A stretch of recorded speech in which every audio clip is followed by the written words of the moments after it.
হত্যাকাণ্ডের পর থেকে ভারত পাকিস্তানের মধ্যে যে পারস্পরিক যুদ্ধংদেহী অবস্থান এবং উত্তেজনা চলছিল সেটা কি কমলো খানিকটা, নাকি বাড়লো, নাকি একই রকম আসলো থাকলো? বা এই প্রশ্ন আমরা করতে পারি, উত্তেজনা যতটা দেখা যায় আদতে কি উত্তেজনা অতটা আছে, নাকি দুই পক্ষই এক ধরনের পলিটিক্যালি তার ডোমেস্টিক মার্কেটের জন্য খেলছে? নানান প্রশ্ন আসে। যাই হোক, সর্বশেষ পরিস্থিতি দেখা যাক, এবং এর মধ্যে একটা পদক্ষেপ অন্তত ভারতের দিক থেকে আছে যেটা বেশ এসকালেটরি, যেটা এই সিচুয়েশনটাকে আরও খারাপের দিকে নিয়ে যাবার সম্ভাবনা হিসাবে হাজির হতে পারে। আগে এর মধ্যে কি ঘটলো আমার সর্বশেষ ভিডিওর পর থেকে?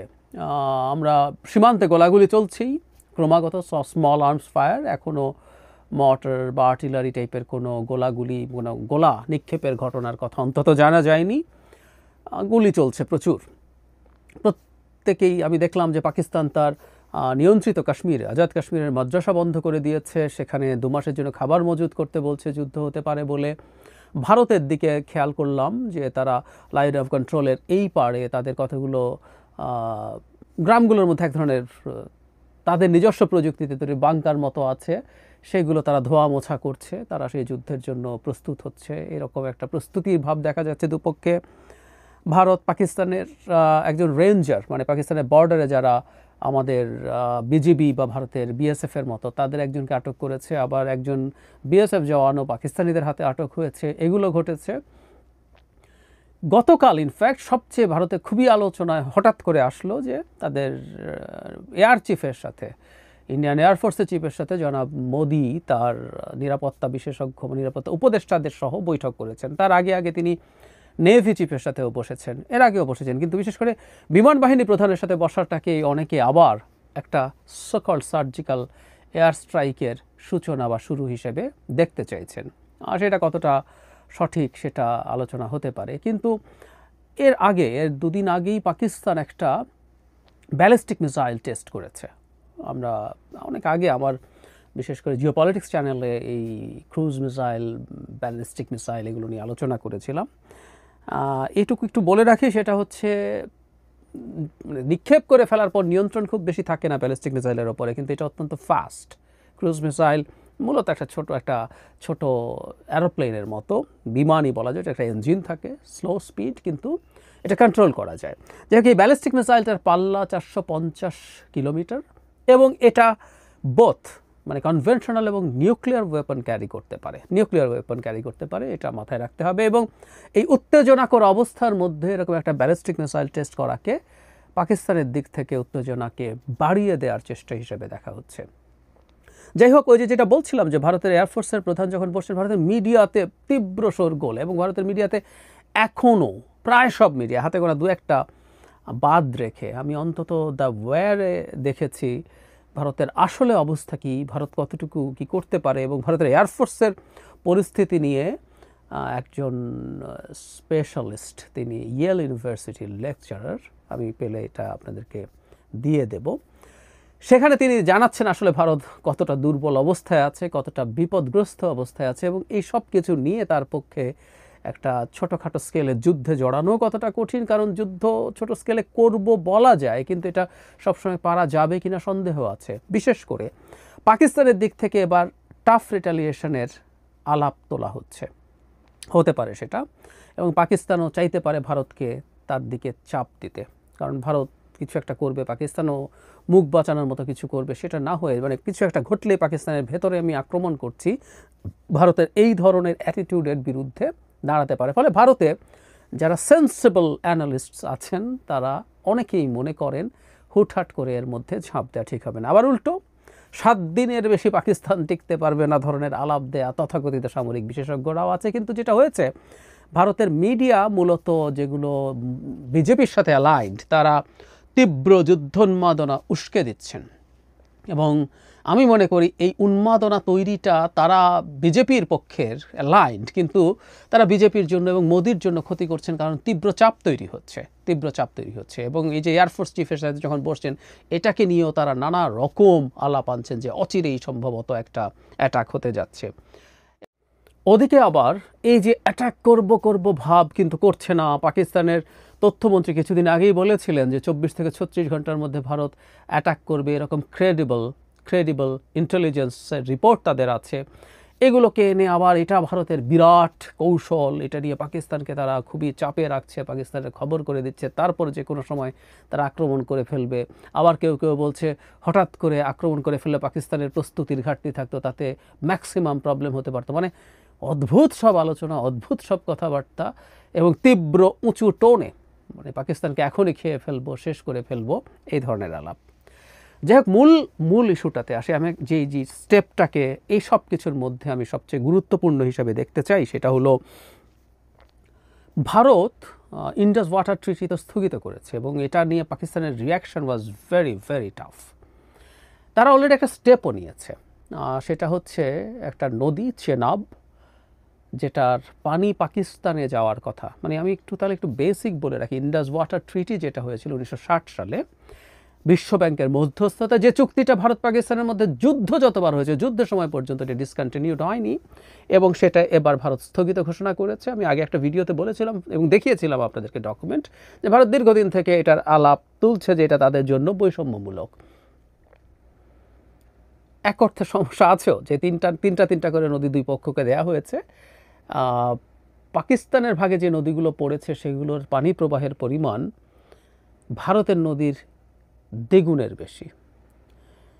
পাকিস্তানে যে তিনটা নদী আমরা অনেকেই জানি হয়তো, ইন্দাস, যেটাকে আমরা সিন্ধু হিসাবে চিনি, ঝিলাম এবং চেনাবকেও বাংলায় আমরা নামটা অনেকে শুনে থাকবো, চন্দ্রভাগা, আর ঝিলাম সম্ভবত বিতস্তা। এই তিনটা নদী, এইগুলোর বেসিকটা হচ্ছে 30% পানি ভারতে থাকবে, 70% পাকিস্তানে যাবে। ভারত এটাকে মডারেটলি তার ইরিগেশনের জন্য ব্যবহার করতে পারবে, কিন্তু অন্যান্য অনেক ইউজ, যেমন হাইড্রো ইলেকট্রিক প্রজেক্ট তৈরি করার ক্ষেত্রে, বিদ্যুৎ উৎপাদন, মাছ চাষ, ট্রান্সপোর্ট, এগুলোর ক্ষেত্রে ইচ্ছে মতো সে ব্যবহার করতে পারবে, এই আলাপ আছে। তার মানে পানি ডাইভার্ট করার ক্ষমতা ভারতের খুব কম। তাতে যেটা হয়েছে, এগুলোর উপরে পানি ডাইভার্ট করার সক্ষমতা ভারতে তৈরি হয়নি। যখন বলা হচ্ছে চুক্তি আমরা সরে আসলাম, তখন তারা আসলে স্থাপনা তৈরি করতে হবে।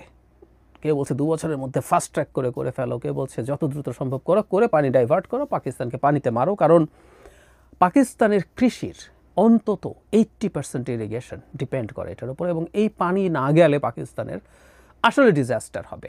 এবং পাকিস্তান রাইটলি এটাকে, এই ঘোষণাটাকে অ্যাক্ট অফ ওয়ার বলছে। অবশ্যই এটা বলে পাকিস্তান তার নিজের ওপরও একটা চাপ তৈরি করছে। বেশি প্রসঙ্গে আসবো, এবং আমাদের নিশ্চয়ই মনে আছে এটা নিয়ে প্রচুর আলোচনা হচ্ছে। বিলওয়াল ভুট্টো এরকম একটা উক্তি করেছেন, আইদার এসব নদী দিয়ে পানি আসবে অথবা ভারতীয়দের রক্ত আসবে। পলিটিশিয়ানরা রেটরিক ব্যবহার করেন, but it was very tough. সারা পৃথিবীতেই বিভিন্ন সংবাদ মাধ্যমে তার এই উক্তি ব্যবহৃত হচ্ছে এবং ভারতীয়রা এটা আবার শুনিয়ে নালিশ জানাচ্ছেন, দেখেন ও কী বলছে। কিন্তু এখন যে ঘটনাটা হলো সেটা হচ্ছে চেনাব নদীতে 2টো ড্যামের কথা বলা হচ্ছে, বাগলিহার এবং আরেকটা হলো কৃষ্ণগঙ্গা। ঝিলামের ওপরে, চেনাবের ওপরে হলো বাগলিহার থেকে তারা পানি প্রত্যাহার করছেন বলা হচ্ছে, এবং কৃষ্ণগঙ্গা থেকে, এটা পিটিআই নিউজটা দিয়েছে, আমি হিন্দুস্তান টাইমস থেকে পড়লাম। এখন ড্যাম থেকে পানি প্রত্যাহার কথাটা আসলে একটু অদ্ভুত শোনায়। আমি জানি না তারা ঠিক কী করতে যাচ্ছেন। আমরা ড্যাম নিশ্চয়ই বুঝি, এগুলো আসলে জলবিদ্যুতের জন্য। আপনি একটা বাঁধ দিচ্ছেন, আমরা সবগুলোকে বাংলায় বাঁধ বলি, ইংরেজিতে আসলে অনেক কিছু। আমরা ইংরেজিতে ড্যাম, এমব্যাঙ্কমেন্ট বা ব্যারাজ, সবগুলোকে আমরা আসলে বাঁধ বলি। যেমন ফারাক্কা বাঁধ বলি, কিন্তু ফারাক্কা আসলে একটা ব্যারাজ, এটা পানি ডাইভার্ট করে। আর ড্যাম যেমন আমাদের একটা ড্যাম আছে কাপ্তাই, পানি বিদ্যুৎ তৈরি করি। ড্যামের পানি আসলে ছাড়তে হয়, কারণ আপনি যখন ড্যাম তৈরি করেন ওইটা পানিটা ফ্লো দিয়ে টারবাইন চালান, জলবিদ্যুৎ, ওইটা পরে নদীতে চলে যায়। ফলে ঝিলাম এবং চেনাবের ওপরে, চন্দ্রভাগা এবং বিতস্তার ওপরে তারা ড্যাম করতে পারবে। ওই যে বলেছে চুক্তিতে ওটা ছিল, সে হাইড্রো ইলেকট্রিক প্রজেক্ট তৈরি করতে পারবে, কারণ ওই পানি তাকে আবার ছেড়ে দিতে হয়, পানি নদী দিয়ে চলে যায়, পাকিস্তান পানি পাবে।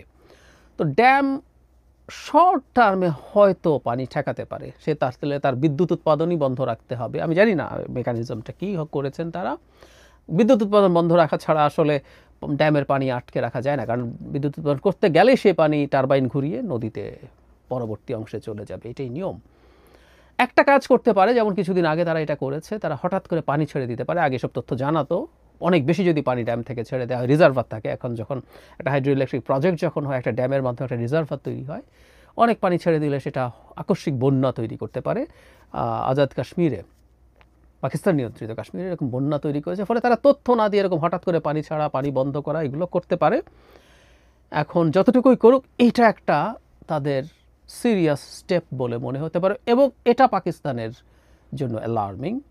শুধুমাত্র শর্ট টার্মে না, আমি বলেছি ড্যামে আসলে চাইলে খুব মেজর স্কেলে কিছু করতে পারবে না, কিন্তু এটার একটা সিম্বলিক ভ্যালু আছে যে তারা স্টেপ নিতে শুরু করেছে। ভবিষ্যতে তারা ব্যারাজ করবে কি না, আই রিয়েলি ডোন্ট নো। এবং পাকিস্তানে যখন সরকারিভাবে ঘোষণা করা হয়েছে এটা অ্যাক্ট অফ ওয়ার, তখন আসলে পাকিস্তানকে তো পাল্টা পদক্ষেপ নিতে হবে, পরিস্থিতিটা এই রকম দাঁড়ায়।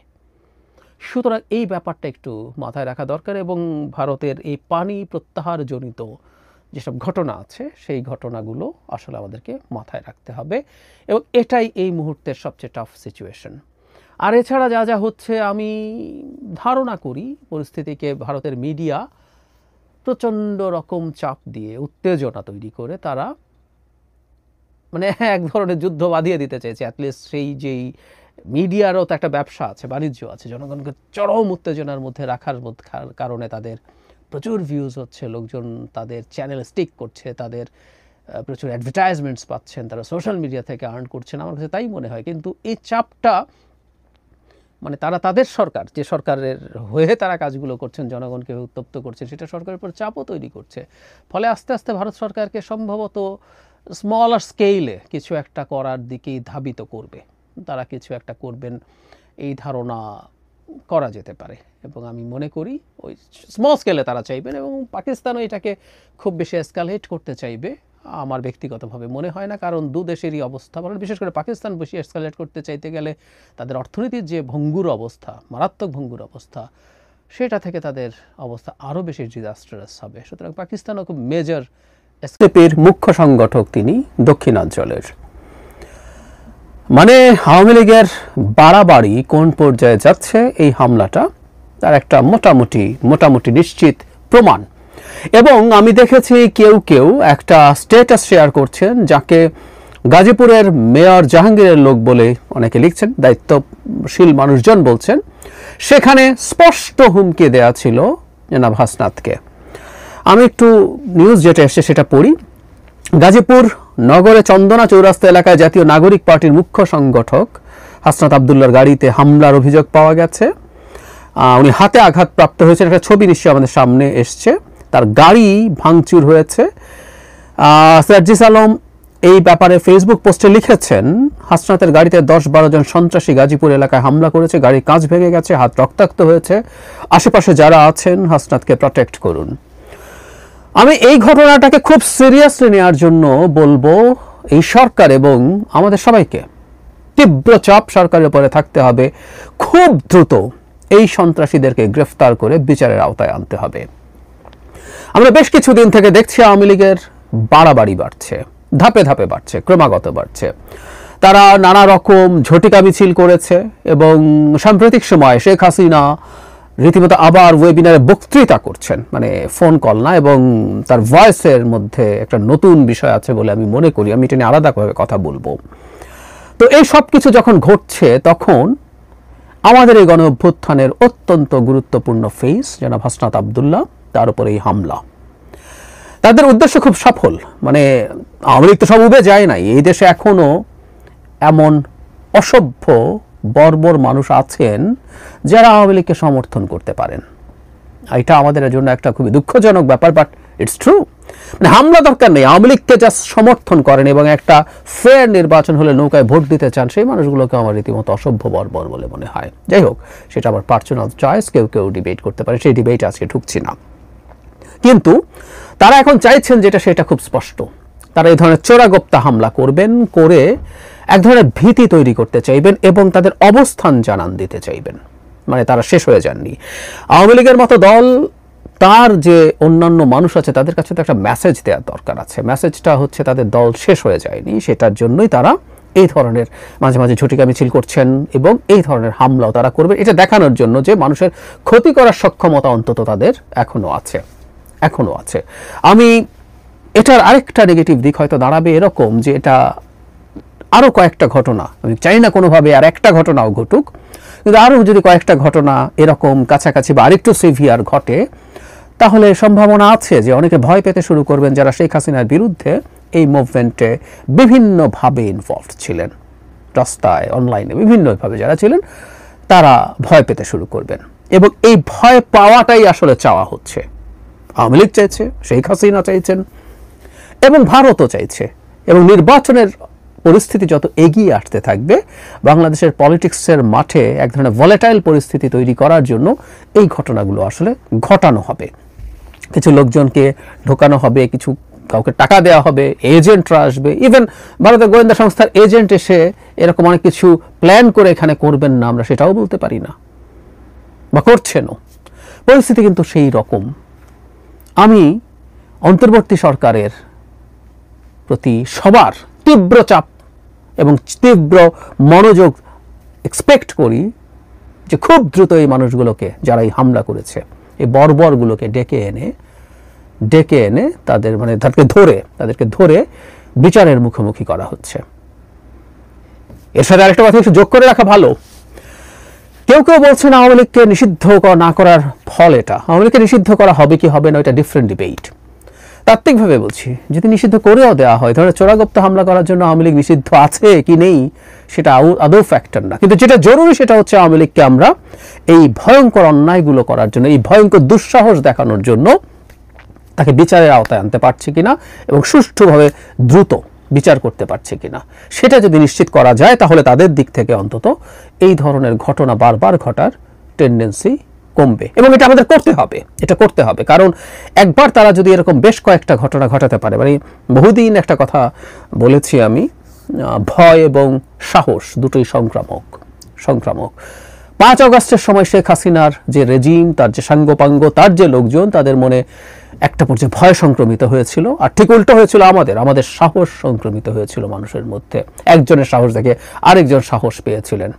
ঠিক উল্টো ঘটনা ঘটানোর এখন চেষ্টা থাকবে। আওয়ামী লীগ ভীত আছে, ছাত্রলীগ ভীত আছে, দেশের ভেতরেও যারা আছে, যারা পালিয়ে যায়নি, কিন্তু এই ঘটনাগুলো তাদের মধ্যে সাহস তৈরি করবে এবং সেটা আস্তে আস্তে সংক্রমিত হবে। আর ঠিক উল্টো ঘটনা ঘটবে এবার শেখ হাসিনা বিরোধী যে শক্তি আছে তাদের মধ্যে যদি ভয় ঢুকতে থাকে,